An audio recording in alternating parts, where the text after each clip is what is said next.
Hey everyone, Negus here with a tutorial. Alright, today's tutorial is going to be on weathering. Dry brushing, dremeling, all that fun stuff. So here we go.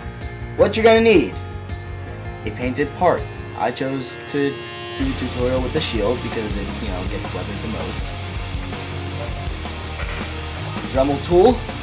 Any Dremel tool will be fine. You might want to go for the ones with the spinning heads instead.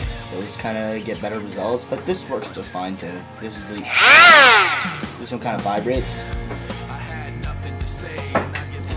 You're gonna need black enamel. That's what I prefer for hand brushing, and any silver colored enamel. This is steel, but any will work, and obviously thinner. And two different brushes. You're gonna need small brush like this, and a bit of a bigger brush like this for the black. So let's get started now, shall we? First, you're gonna want to Dremel your piece. Well, no, first you're gonna want to paint your piece. A lot of people like to Dremel and then paint.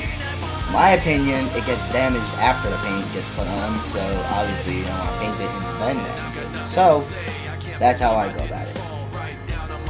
So I will Dremel this in different spots, preferably on the edges. Do a few scrapes from a beam saber or a sword or something. And then if I can find the soldering iron, which is another thing you might need, I can show how to do bullet holes. So we'll be right back with our Dremel piece. And we're back. A Dremel by piece, and one thing I should have mentioned is that you want to be kind of sparing with the Dremel tool, because you will break pieces off. See how that's kind of broken right there, that yellow piece? Well, it snapped in half when I was Dremeling down here, and I ended up having to glue it back in place, and now it just looks weird. So definitely be kind of sparing with the Dremel tool, but not at the same time, if you know what I mean. So, alright. Let's get on to the brushing, shall we? Shake up our black paint. This is what we're going to do first. Use the black. Use the black paint and your bigger brush. I like to take my paint out of the cap because I just don't like a lot of paint on my brush, especially when I'm dry brushing. You need some sort of napkin or towel or whatever you prefer to wipe your brush on. Grab some paint on there, and then dab the paint onto the towel until you have a little bit left on the brush. And now you're going to want to look at all your little scuffs here, and you're going to want to go over them with the brush. Let's see if I can get this on camera. Go over all the scuffs in black. You're going to want to keep putting paint on there. Alright, we're back again with our partially weathered piece. There it is. Get some good light on it. There you go. That's what it's going to look like with the black. It's all dry brush time with this brush. And you want to go over the scuffs, and then you want to just go over the whole thing of black. Dry brush black. Just give it a really red look. So that's what it's going to look like.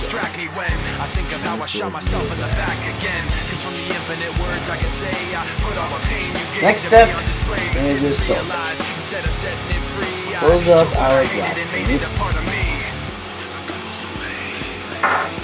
Whip out our silver. Shake it up good. Mix it, whatever you need to do, until you get some good silver in the cap there.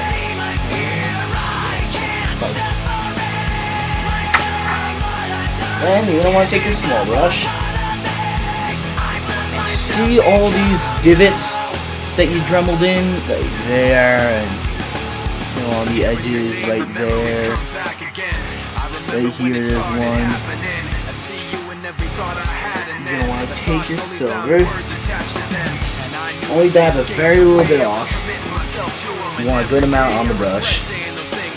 I'm just lately kind of chilling.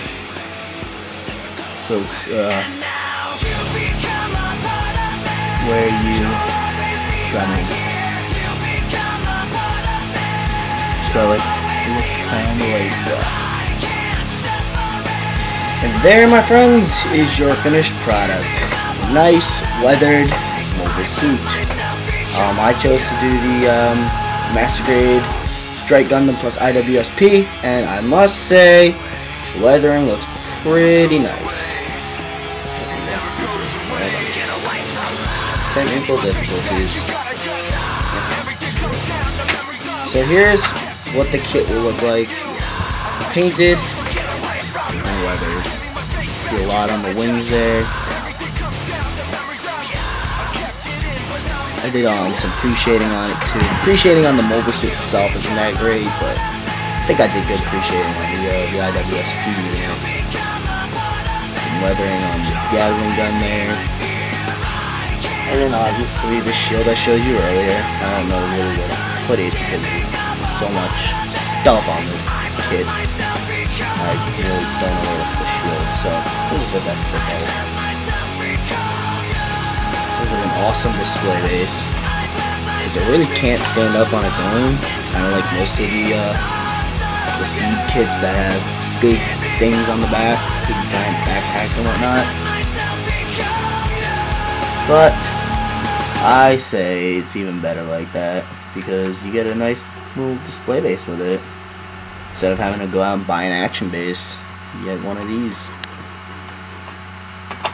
Oh, he's falling again. Alright, well, we'll see if he can stand by himself. Looks like he's doing it. Yep, he's standing. Alright. So yeah, there's the kit. Fully weathered. Not fully weathered, but weathered for the most part. And, you know, painted. Inner frame's painted. Everything's painted. Some parts aren't actually, nah. Some of the parts I got lazy and decided just flat coat. Not flat coat, matte coat. And it still looks pretty nice like that. So that is it for the tutorial and for showing off my finished Strike Gundam plus IWSP. And see you guys. I'll see you guys later.